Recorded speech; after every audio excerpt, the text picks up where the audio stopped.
Over the past 18 months, we've become ever more reliant on the internet and its digital infrastructure for our work, information, entertainment, even our relationships with friends and family. What might not be so obvious is that 3.7 billion people, nearly half the world's population, remain shut out from this universe with no access to the internet. I'm Adrian Monk in the World Economic Forum studios here in Geneva. In today's Agenda Dialogues, world leaders will be discussing how we can close this digital gap and build the right kind of infrastructure and technologies to make the internet a more inclusive and accessible place. Our guests today, two ministers at the forefront of tackling these issues, from the United Arab Emirates, Omar bin Sultan Al Alama, from Rwanda, Paula Ingabire, who's also a Board of Trustee member here at the World Economic Forum. And we have two more leaders joining from the Edison Alliance for Digital Inclusion. We have Achim Steiner, Administrator at the UNDP, and Robert F. Smith, Founder, Chairman and CEO of Vista Equity Partners. Also joining, co-founder of Grab, one of the most exciting Southeast Asian technology companies, Tan Hui Ling, and finally Adrian Lovett, who's President and CEO of the Web Foundation. Leading our discussions is the President of the World Economic Forum, my colleague Birger Brender.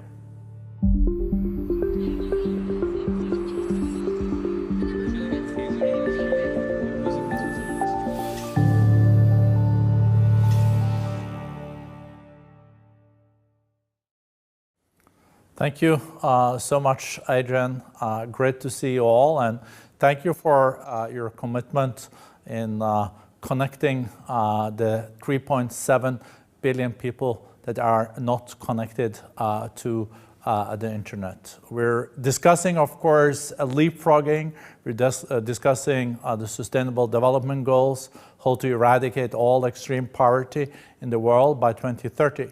But without having access to this kind of communication that is also the basis for this program, there is not really a real opportunity to succeed in poverty alleviation and eradication. One country that has put a lot of emphasis on the digital transformation is Rwanda. Even with their own ICT minister, Minister Paula Ingabire. In your country, we know that this is put on the top of the agenda. There's still a job to do, but maybe you can explain us from a developing country like Rwanda, how much is at stake and how can we also succeed in the Edison Alliance, where we're trying to mobilize also public-private partnerships in reaching the goal that everyone should have a fair and affordable access to the web. Thanks, Borje. And to just answer your question very specifically, a lot is at stake, and in many ways, from the fact that the global world is all going digital. But I think the COVID-19 pandemic really has been a catalyst for digital transformation for many countries, from the way tools have been developed in the fight against the spread of the COVID-19 pandemic. But also, even as we look at how we are using different digital technologies to ensure continuity of services, education, to mention the list. And so Africa and Rwanda are no exception. Obviously, what is really the starking statistics that we see is the digital divide and the disparities that exist. And now, with the rate at which digital technologies are being adopted, I think this is also exacerbating this kind of divide. You did point to the Edison Alliance, which is really a platform through which, as we think about bridging the digital divide, as we think about inclusion, at the heart of the Edison Alliance are three thematic areas that we believe if we are able to build the right partnerships that close the gap in healthcare, in access to financial services, as well as education, then to a large part, the whole concept of inclusion that is at the heart of the digital transformation agenda will be addressed in a much more inclusive and fair access manner. So as a developing country like Rwanda, this is so central to everything that we do, not just because we are limited in natural resources, but also because we understand that digital technologies are going to help us leapfrog some of the development stages that one would have to go through if we had to follow the natural path that many other countries have gone through. And that's why we've placed keen interest, investments. That's why we are using all these partnerships that we can leverage to really put in place the foundational aspects from infrastructure to thinking about affordability of devices, affordability of the infrastructure services that we're putting in place, but also to create the much needed solutions where our citizens can use this infrastructure. No, thank you, Minister. I was also told that during the pandemic there has been lockdowns in Rwanda, and millions of school children has not been able then to go to school. And many of these have not even been able then to connect to the internet. How has that affected learning the last 2 years, and what are the necessary steps to take to also give these children a real good start when I guess the schools are back? Yes. You're very right. We've had multiple lockdowns, and all of this was because we're trying to curb the spread of the COVID-19 pandemic as we built the much needed capacity in country to deal better with how the pandemic was progressing. And so what has happened was that while we still had many of our children or households that lived in communities, much as they were connected, they were within coverage, they still did have either the devices or even the content was not yet digital enough for them to be able to afford to connect to some of these platforms. And as you can imagine, the learning losses that we are seeing globally that are happening in many countries have also, we see a big gap in terms of the learning losses that we've experienced over time. So to answer your question, what are we doing? So obviously the traditional education system, the classroom install type of learning is probably not going to cut it for us. And so what we're doing now is the same way we see COVID-19 being a catalyst for digital transformation is to think about what other tools can we put in place to complement this in-classroom learning, the platforms that are being developed to ensure that this is fully accessible to our students. And as you can imagine, even when we didn't have many kids that could connect to the internet, then we turned to radio and TV. Obviously, you don't have the same, you don't have the same quality, but at least you minimize further the gap that would have been if we didn't, use these alternative channels. And so even under the Edison Alliance, as we look at the different EdTech programs and platforms that can be deployed to really complement the current classroom type of learning, we do hope to sort of close on that gap in the shortest time possible. Thank you. And it also has had a huge impact on women in Rwanda, I'm told. Absolutely. It has had a lot of impact, not just on women. I think it's also for many people that also live in some of the, rural communities, as you can imagine, all the disadvantaged groups that even before the pandemic had, to a certain extent been excluded, from being part of this digital economy. And so what we see, obviously, in some of the efforts that are being put in is to say, how do we make sure as we think about inclusion, as we think about recovering faster, how do we make sure that we are tackling those pockets of our communities that were even excluded before the pandemic and continue to be excluded because of the rate at which, some of the digitization efforts are happening. So what are we doing to close on that? Whether it is from an access perspective, how do we drive access, last mile connectivity? We're making sure these excluded groups are prioritized in terms of making sure they have access to digital connectivity, but at the same time, even thinking about solutions like affordable devices and services, and prioritizing some of these marginalized groups. Thank you. Let us now move from Rwanda to the UAE and to Minister Omar. You're a Minister for Artificial Intelligence, but I know that you are also very much engaged in the whole ICT topic. And we know that also done in the right way, artificial intelligence can create jobs. It can also increase inclusion if it's rolled out in the right way. So maybe you could share with us how you see also the opportunities related to the new and emerging technologies for emerging countries and also for developing countries. Thank you, Borge. Thank you very much for having me. And it's a great panel with a great set of speakers. With regards to the digital divide, with regards to how the world right now is progressing in terms of its improvement and development, we realize that developing countries have a much higher likelihood of adopting fintech, for example, of adopting AI, of using these new technologies in ways that does not threaten legacy systems that might have existed there in the past. Because if you think about it, starting from zero and making the investments is much easier than starting from a threshold where you've already spent billions on your infrastructure and you need to improve it or overhaul it. So in terms of fintech, for example, if we're going to take fintech as the example, the African nations like, for example, Kenya, like Rwanda, and others are much far ahead than some countries that might be, for example, situated in Europe with regards to deployment of these fintech solutions or deployment as well of regulations with regards to that and the accessibility when it comes to that. The challenge remains that today these countries do not have equal accessibility across the villages and the countrysides and the different cities, which is a challenge that needs to be addressed on a global scale. Now, what we do also realize is some of the cultural and inherent challenges in these countries can be resolved, and the UAE is one of them, by the way, can be resolved by allowing more access to technology. So, for example, women that today might not feel comfortable going far away from their homes or their villages to work can actually get jobs online, for example, in certain fields, like, for example, coding or even if you look at artificial intelligence specifically, like labeling specific images to help these algorithms learn better.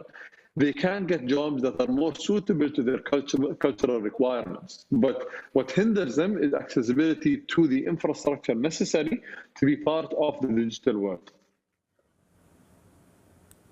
Well, thank you for that. I think you're so right that fintech already we've seen have revolutionized a lot of the way money is being wired in many developing countries. Look at Kenya, where 75% of the banking is now on mobiles. We also saw during the pandemic that being online was a prerequisite for really having access to education. But we also have seen that the whole internet and online can also give access to education in rural areas that don't have high quality teachers, if they have teachers at all. But how do we make sure in the future that also children in developing countries and emerging economies can have the benefits of online education? Of course, a prerequisite for that is also that you have access to the internet, and many of them have that during broadband, but we know that or during the 4G, and that again leads to quite high prices for these families. So it's very complex. So how would you attack this, and as part also of the Edison Alliance, to make it into an opportunity for children as access to education? Great question. Thank you very much for that, Borge. In the UAE, for example, when COVID struck, we were able to quickly move from conventional education to virtual education. It took us less than 2 days to do that, and it's because of the increased investment over the years that we did. Within the COVID pandemic, we've realized that over 100 million students lost access to education, which is a big issue globally, because if you think of the most at-risk areas, so refugee children, for example, in the refugee camps, they might have already lost education the year before and the year before that as well. So they've lost probably 3 to 4 years of potential education years that they haven't gotten. we launched a program from the UAE called the Digital School, which was to offer digital education to the most, let's say, at-risk students in refugee camps, in villages that don't have access. And the first roadblock that we actually found is that these countries do not have the infrastructure necessary to connect to the internet or to have a good connection that allows for the student to get a seamless connection to the classroom. Now, how we wanted to solve it, and this is just me trying to share with you the complete value chain, is we actually gave them iPads with the downloaded sessions for them to learn. But then the challenge that arose after that was the fact that the environment that the child is in is not an environment that is conducive of them being educated, because, for example, they have other siblings, their parents are at home, they have other, let's say, chores that they need to do, or they need to go and collect water, or they need to get food.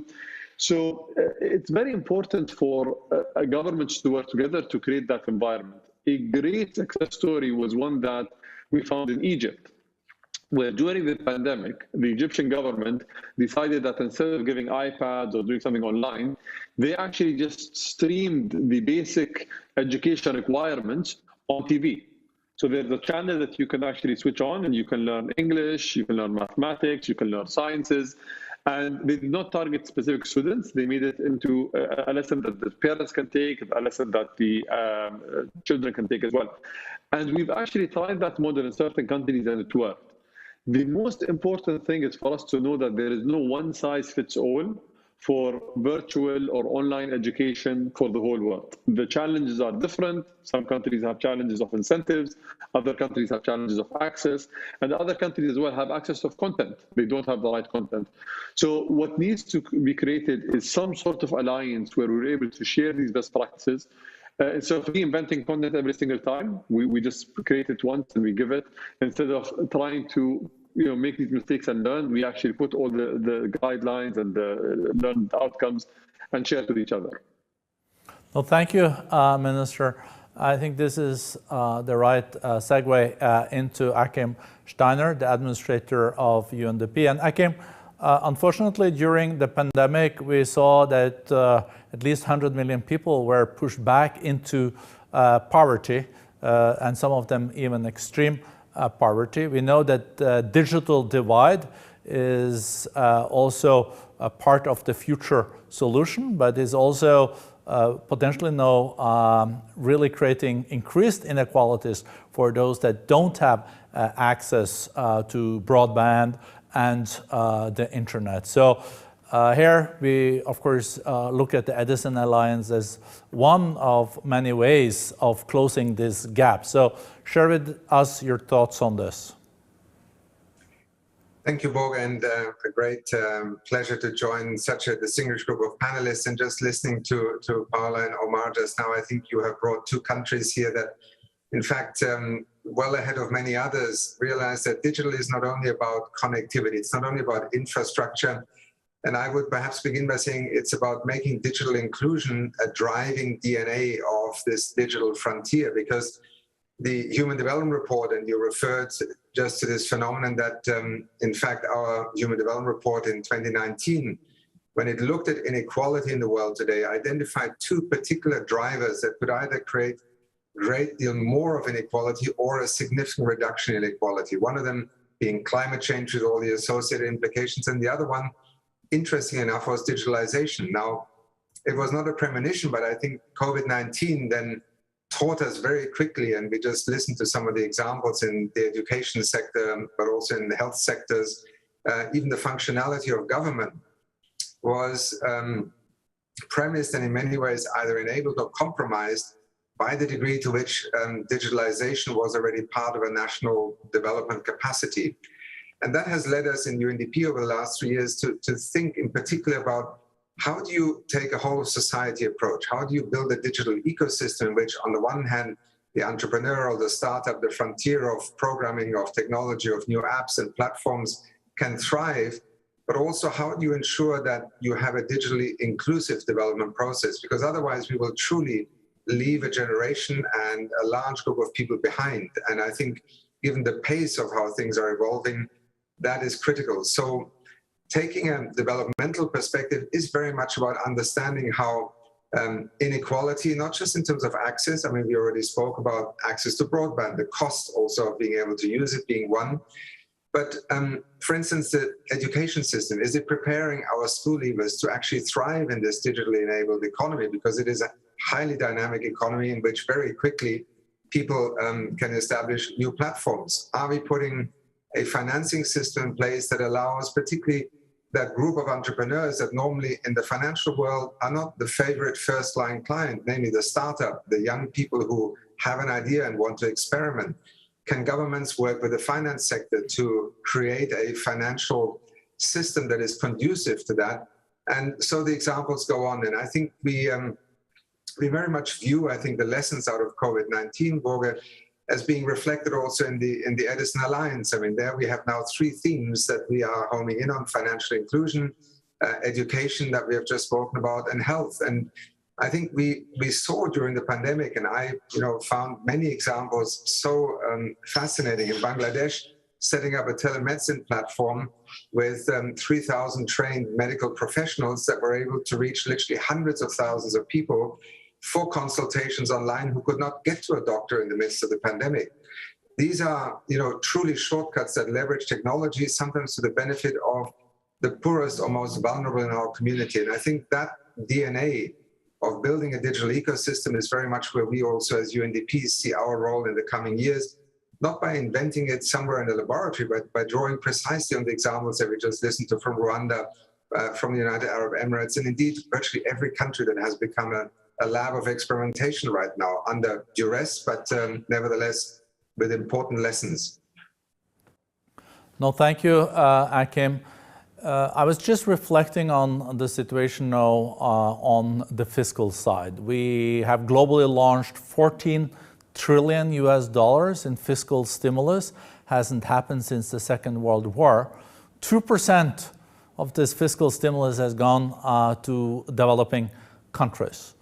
And we know that there are huge investments needed in the years to come when it comes to the digital and digital access. We know that the price of inaction far exceeds the price of action because it's really giving future generations an opportunity. But with the fiscal ammunition now more limited after this big fiscal stimulus, I think we also have to think out of the box, and we have to bring the private sector in as investors and give opportunities. So how do you see that? Is it doable, and how can we also unlock all the investments that are needed, and especially then in developing countries and emerging economies? Well, if one speaks generically, one often loses the specificity of context. I mean, there are plenty of examples, including in the developing world, where the private sector has become a backbone of investing in the infrastructure, whether it is broadband, whether it is connectivity, the use of cellular technology, and so on. And I think we have seen that there is absolutely no reason to assume that the private sector is not an integral part of this moment in which we really have to pivot forward. But very often there are 2 factors that will determine whether a private sector is willing to step up early on. One is the regulatory framework, the policy framework. I think we are still, as countries, whether in the industrialized world, in least developed countries, scrambling to keep up with the implications of what smart public policy really needs to be in the age of a digital economy. And that goes from very fundamental basic issues such as the rights of individuals, right through to public policy enabling the licensing, but also the operating environment. So that's one. The second, I think, is we need to find, particularly in countries where public finance, fiscal space, as we often refer to it, is simply not only constrained in general, but with the pandemic has been severely affected. And so against this backdrop, I think a notion of co-investment is critical. And we have not seen, let's be very frank, the kind of stimulus packages that are currently being rolled out really being leveraged, apart from the special drawing rights that the IMF released, for a kind of co-investment strategy. So if we take the SDGs as our continued, let's say, global agenda for cooperation, in UNDP we have done analysis, and we believe that a SDG push scenario is exactly what we need to come out of this pandemic, And within that, digital is one of the 4 key areas that we have identified for international cooperation, technology transfer, co-investment. But I think it is precisely the mix of forward-looking, rapidly and agile, evolving public policy that creates the markets, the conditions, the regulatory environment in which the private sector can bring both its technological capacity, but also its financial muscle. And here, let's be clear, we also need to home in on the financial sector. Very often the financial sector has an inertia and an element of conservatism also, that in moments of crisis, one needs to perhaps address head on, because otherwise we will not have the kind of multiplier effect that we're looking for. But let me stop here. Well, thank you. We have to push for the SDGs, but also as then Akim underlined, we need more co-investing when it comes to broadband, but also addressing the whole digital infrastructure. I think, Adrian, this should be a good segue for you into the private sector too, because we can't do public-private only with public. We will need, there needs 2 to tango. Absolutely, and Akim, you talked about the financial sector and conservatism there, and I think someone definitely not on that conservative side who has been stepping up is Robert Smith. And Robert, Vista Equity Partners, you're very much aware of another trend that we haven't addressed yet, which is even in developed countries, there are underserved, disconnected populations. And somewhere like the US, 55% of students who can't get online come from Black, Latino, and Native American populations. How does a country, an advanced economy, probably the most advanced economy in the world, get to grips with a challenge like that? Yeah, it's a great question, and I appreciate you all inviting me here, and frankly, the World Economic Forum and the Edison Alliance for bringing not only attention to the matter, but bringing platforms where leaders can come together, talk about this, and actually come up with real solutions.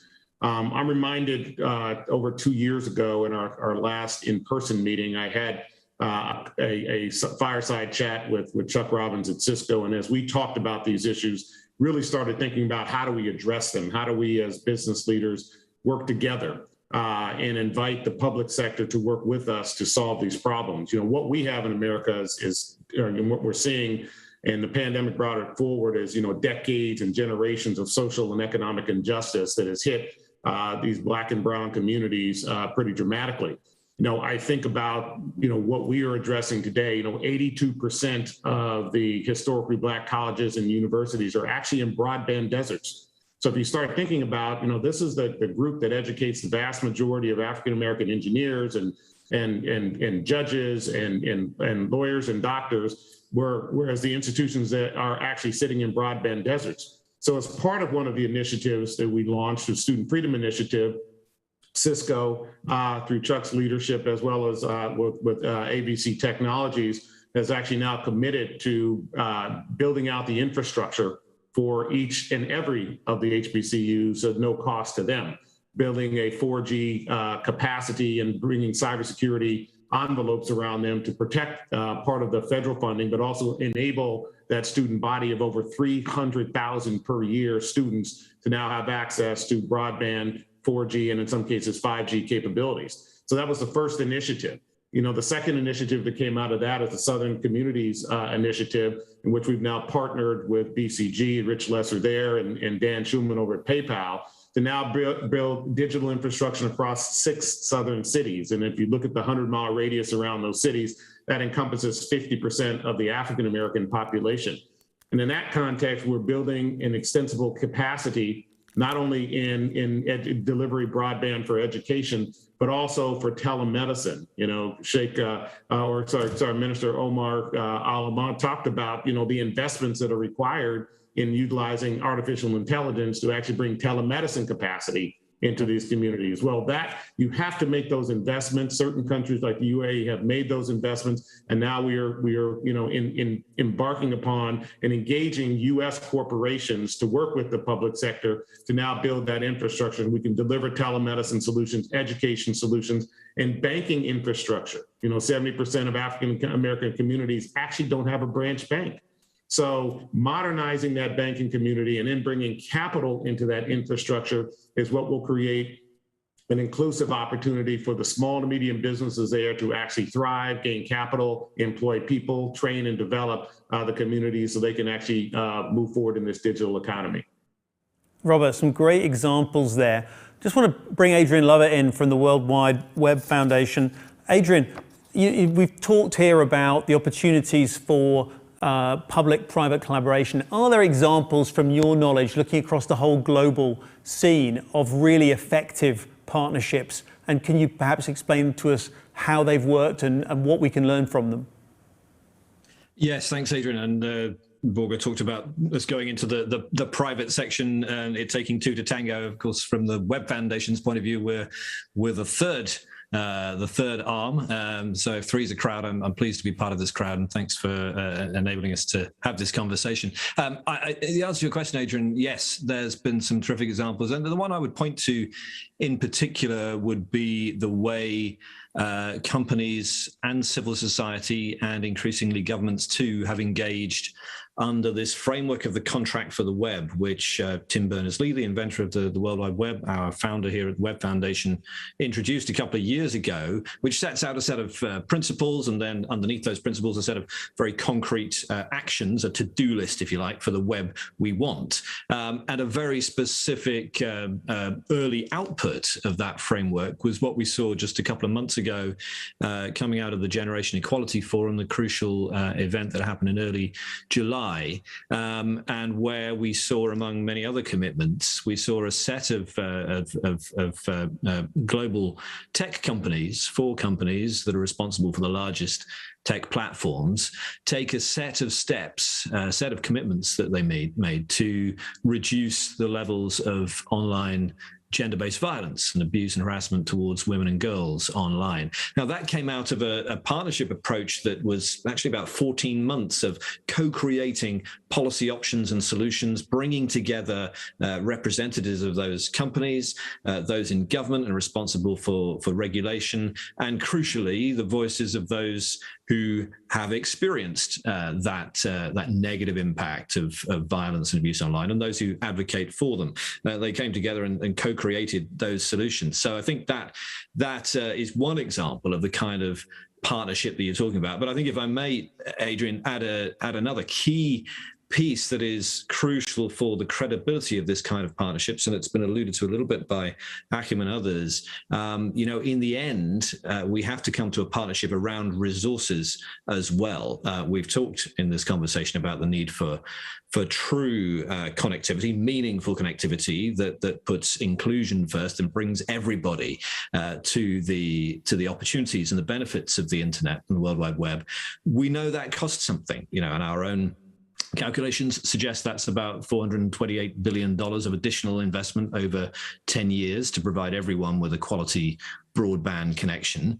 That's the equivalent of less than $10 per year for each of the 3.7 billion people who remain offline today. The world needs to make that investment, and we need to come together. We need to be clear, what is the role for the private sector there? What does government need to do? What do other actors have to contribute? That kind of investment, we know, delivers an extraordinary return. Look at analysis from the Tony Blair Institute for Global Change, for example, finding that achieving universal broadband in the developing world by 2030, that sustainable development goal that we're all committed to, would deliver around $8.7 trillion in just direct economic benefits. So, partnership is needed for on all of these fronts, but we mustn't miss, I think, that crucial need to find the resources and the political will to deliver those resources to get that extraordinary return for the planet. Thanks, Adrian. And you talked about extraordinary returns, and I think it's a great cue to bring in Tan-Hui Ling from Grab, whose company's really been in the forefront of kind of taking advantage of the digital revolution. And Tan-Hui, can you tell us a little bit about the way that digital economy has changed and how Grab has changed in the last couple of years? Because it really has been an accelerant, this global experience we've all been suffering through, but it's also accelerated these trends digitally. Can you tell us a bit more about how that's impacted your business? Yeah, great question. So just a bit of context for Southeast Asia. Like the rest of the world, digital transformations has definitely been accelerated because of COVID-19. But I think for us, what we've realized, is that we're just at the beginning. I'll give you a couple of data points on this, and some we're covering similar areas like financial inclusion as well. Right now, for the region, 2 out of 5 individuals are unbanked or underbanked. That's still a tremendous headroom for how we can improve accessibility to very core financial services to everyone. Additionally, if you look at e-commerce penetration, as a percentage of total retail sales in the region, in Southeast Asia right now, it's only 8% relative to, let's say, 27% in China or 17% in the States. So as you can see, there are so many different ways for us to think about the different dimensions of growth for how digital technology can continue to help impact and improve lives. But I think I also want to make this a bit more tangible and what this actually means to the people that we're serving, right? So even though COVID-19 has helped accelerate the digital revolution, it also has been the cause for a lot of disruption. So in a recent survey of our driver partners, it's become very clear that more than 40% of our driver partners that have been joining us have recently lost jobs or had no prior incomes. And literally, they're coming onto our platform because we have now become their lifelines to actually, survive. Similarly, for our merchant partners, as you can probably imagine, with lockdowns, with nobody being able to travel, with nobody being able to, get groceries or buy food, lots of these folks were left stranded. So we brought more than 78,000 merchants online just during this period, just so, again, we could help them survive. So these are some of the dimensions in which the region is changing, and I'll pause there. Those are great points. I mean, Robert, I just want to turn back to you for a moment. We've heard about some of the opportunities that this economy presents globally. To what extent can governments and businesses together actually bring people in and show the benefits directly of including people in this new economy? Because I think one of the points that Adrian made and that Tan Hoi's brought out is just what the potential is for this as a transformative kind of moment for the global economy. Sure, and again, it is a massive economic impact in uplifting communities. To give you some basic information, we support almost 1.4 million small to medium businesses, and when we do surveys of what the ROI impact is on those businesses, for small businesses is over 900% when they use some form of digital technology in their businesses. Could be scheduling, could be managing their accounting, their systems for payroll, et cetera. And it's just a massive economic impact, which for a small business means you can hire more people, you can actually expand the economic activity in that community.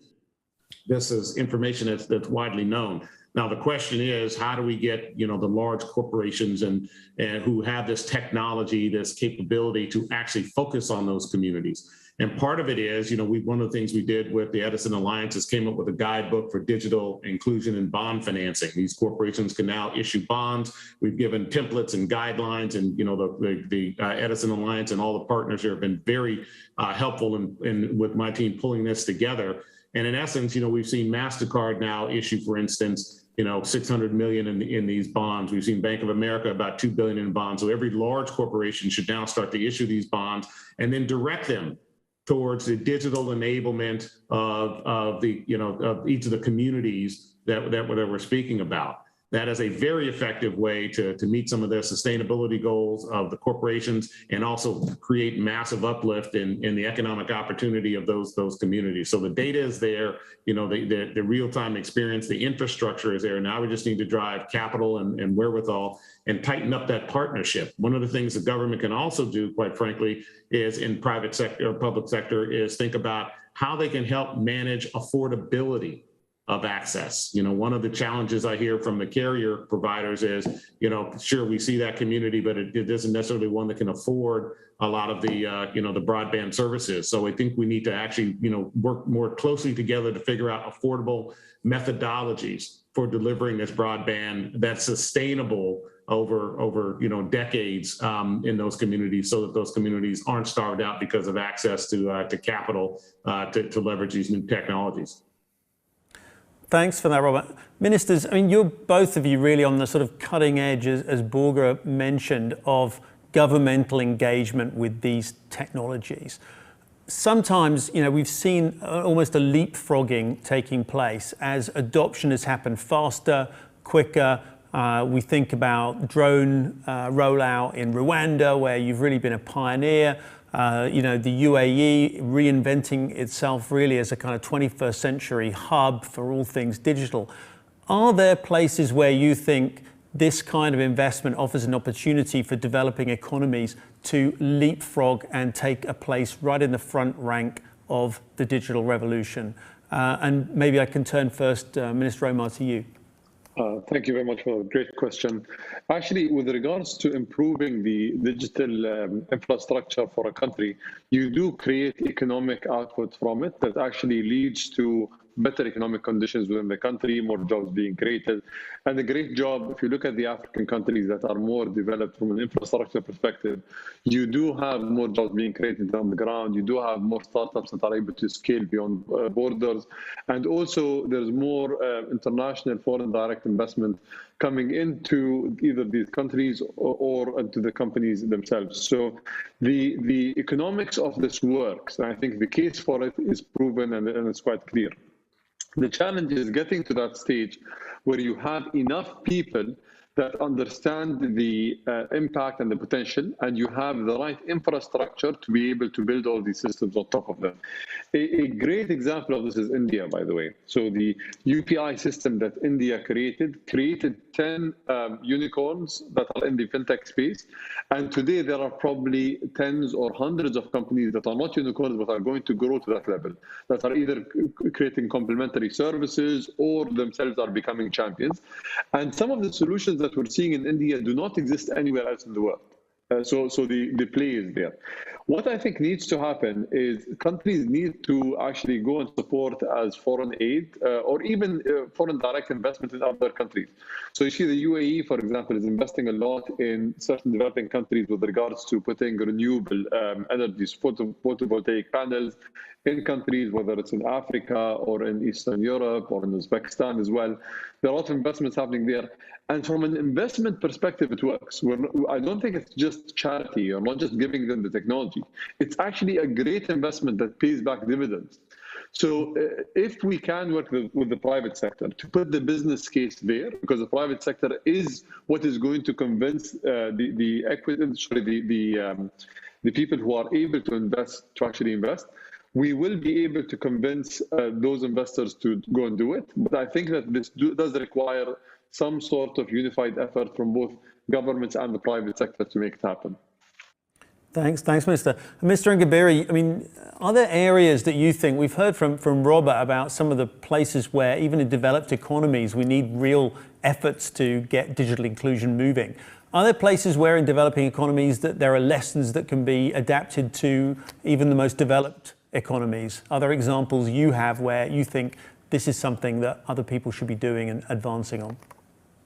Absolutely. And I think you did raise an example that I want to piggyback on, Adrian, which was around how we're using some of the technologies to leapfrog, in certain cases. And I think Rwanda is a perfect example where even the use of drones to support with the delivery of medical products to some of the, rural, health facilities has been a game changer in the sense that when we started deploying, there wasn't even, a set of agreed upon regulations globally on how, drones can be used. And I think with the performance-based regulations that we're able to put together with the support of the World Economic Forum, we're seeing many countries, using this framework to put in place similar regulations. So from a policy and regulatory, perspective, there is a lot that can be learned from developing countries because a country member who mentioned we don't have legacy systems. And so even as we think about deploying technologies, we're starting, on a fresh slate. And so that enables us to be able to say, how do we deploy these without some of these legacy systems in place? And I think these are some of the lessons that can be shared. But on the other side, what I also see in terms of partnership, and I know the emphasis has already been around meaningful connectivity, but what we are also seeing, and I would just take an example of Rwanda, where, whether it's 3G and 4G, we have over 95% coverage. But when you look at the numbers of usage, they're not commensurate at all. What you see is you have, usage at around 23%, 35%. When it comes to 4G, it's as low as 9%. And so we should be asking ourselves the question, what do we need to do? What are the levers that need to be, where we need to galvanize partnerships to sort of ensure that the usage statistics, the rate of adoption in the population is commensurate to the investments that have been made as one closes the gap on coverage. And I think for countries that are already, grappling with, we still have huge gaps in coverage. I think the key question is, how do you drive commensurate investments in both, closing the gaps on coverage, but also at the same time looking at things like skills, devices, content, services that are needed to ensure that even when you put the infrastructure, the usage is also there. Two last things I wanted to share on this is, I think when you're asking Minister Omar around education and how we can ensure that we're closing on the gaps on the learning losses that we see. Just recently in the Edison Alliance, we were looking at an example of the University of Cape Town, where they've created an online platform that allows them to digitize all the content to get the best in-class teachers they have within the university to sort of deliver, some of these lessons to kids within South Africa. And I thought to myself, as globally, as a family that is facing learning losses because of the pandemic, what would it take to put in place a platform where we're looking at, digitizing content, but also making it available to everyone? So it's not something that is very unique to just a jurisdiction that is able to put this together, but we're allowing, all the students to be able to access this content and to access the best in class kind of content and teachers that we could have out there. And I think as we grapple with all these challenges, we're going to have to figure out these global solutions that are not just unique to jurisdictions, but things that can be adapted to every part of the world. So my last point was, again, on, I think, in terms of partnerships, what we see going forward is going to go beyond infrastructure. It's how do we build capacity in our different countries? And these partnerships are going to drive that. When we talk about startups, I think Robert was talking about financing. That is going to be the biggest gap. We've seen so many innovators raise to the task, to the challenge during COVID to really develop and deploy solutions, but they're not able to scale. And I think as we think about all these partnerships, we need to be able to say, how are we enabling the private sector, the small businesses, the startups to be able to grow, because we need them as partners in recovering faster and better. That's a great cue to bring in both Tanhoy and also Adrian, but I want to also bring back Burger Brenda into the conversation. Burger. No, thank you, Adrian. I just wanted to follow up shortly on a point from Akim saying that we have to co-invest, and then it was Robert's point about we're really now seeing this happening with these digital bonds. And MasterCard's investment there, Bank of America. So going back to you, Akim, maybe how do you see the potential here? Because MasterCard and Bank of America are two of the largest financial institutions in the world. I hope this can take off, and I also would like a short comment from Robert on how he sees this like a snowball effect, and then maybe go to Tan, because this also can have huge impact for Southeast Asia. Thank you, Morgan. I share very much Robert's sense of a new frontier opening up here, and I think it's an exponential curve we're going to see. And I speak with some confidence here because, in UNDP, we have spent the last 2 years trying to develop what we call SDG impact norms and standards, which are meant to provide governments with the means to connect to a financial world that is increasingly looking at impact as a part of the way that investors want to see their capital deployed. But when we sat down with many players in the financial sector, what they said is, look, for an institution like UNDP to be helpful, we know the financial engineering. Help us on the impact intelligence. Help us on the impact measurement, because that is an area in which we're all struggling. So in order for a government to go to the financial market and raise an SDG bond, as we call it, which is in a sense analogous to a digital bond or a green bond, we spent 2 years developing these norms and standards that allow for transparency and, in a sense, for investor and for, let's say, a country or indeed a company that's raising equity, to have that transparency. And it has been surprising how quickly you can then tap into a financial market. In Mexico, we accompanied Mexico with 2 SDG bonds on the European financial markets, almost, I think, 809 million euros each, well oversubscribed. Uzbekistan, another billion, the New Development Bank, almost $1 billion with an SDG bond.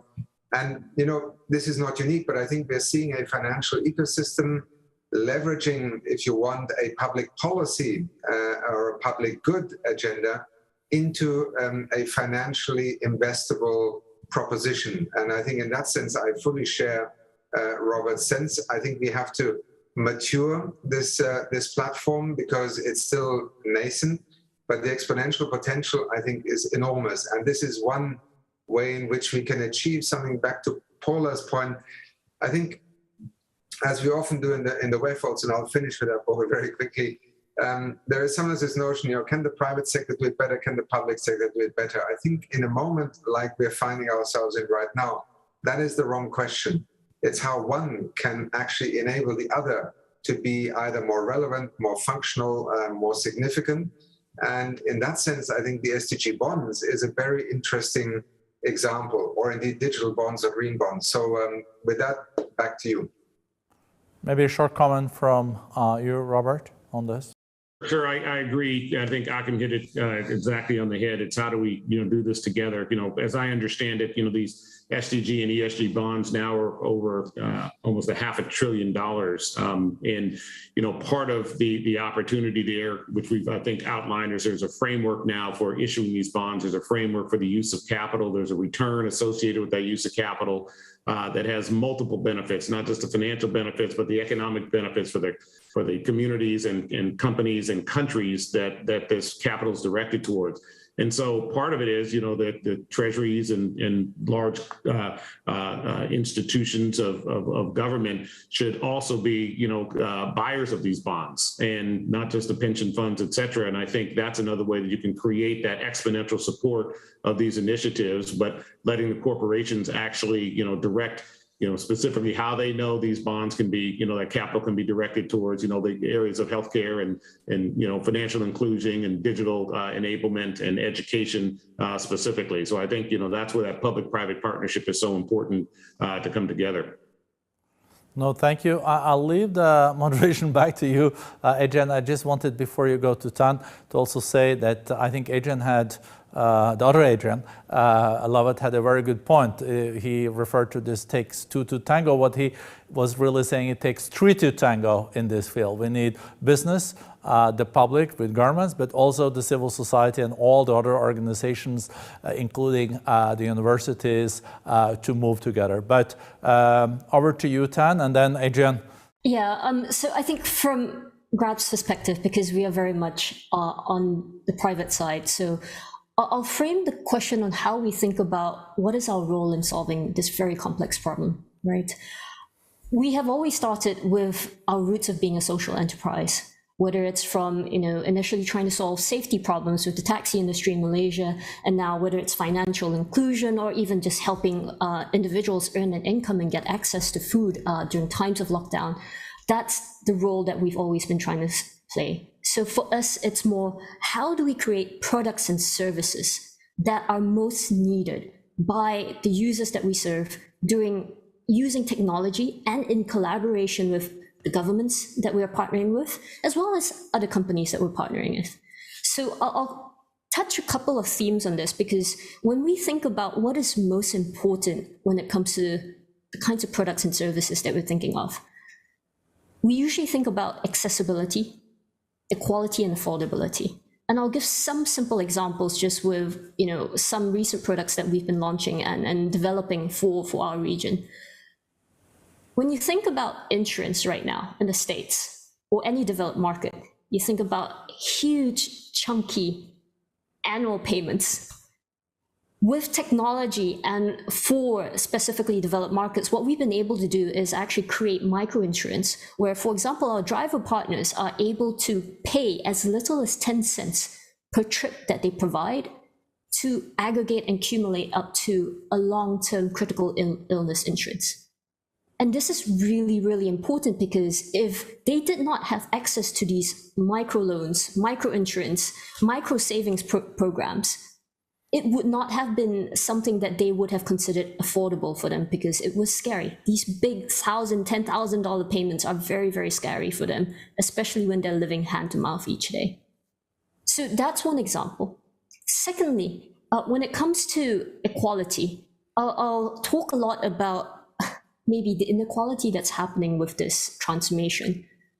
From our experiences in Southeast Asia, there are two specific segments that seem to be getting naturally left behind, whether it's the elder generation or traditional MSMEs who were not digitally native.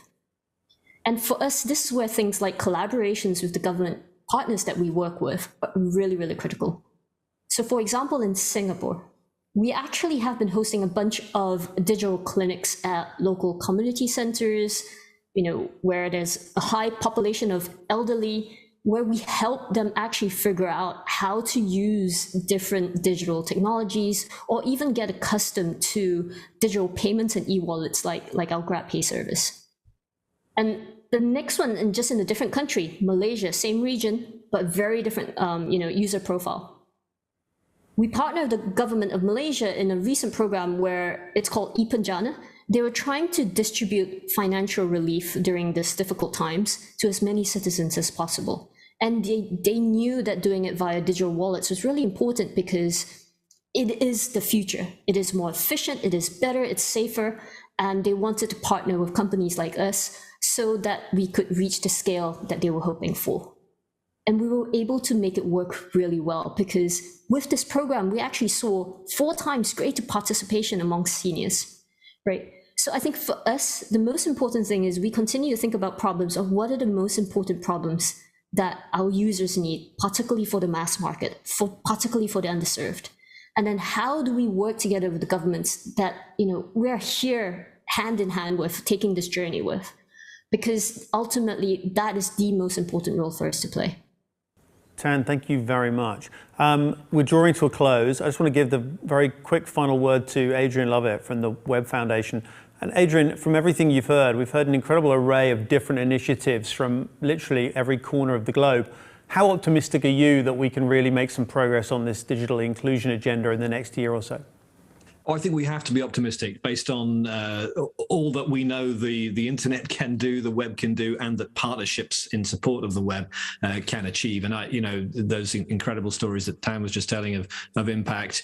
I also think I take a lot of encouragement from Minister Paula's reference to meaningful connectivity. When I joined the Web Foundation 4 years ago as CEO, I think there was a rather binary understanding of connectivity. You either on or you were off, which of course is ridiculous.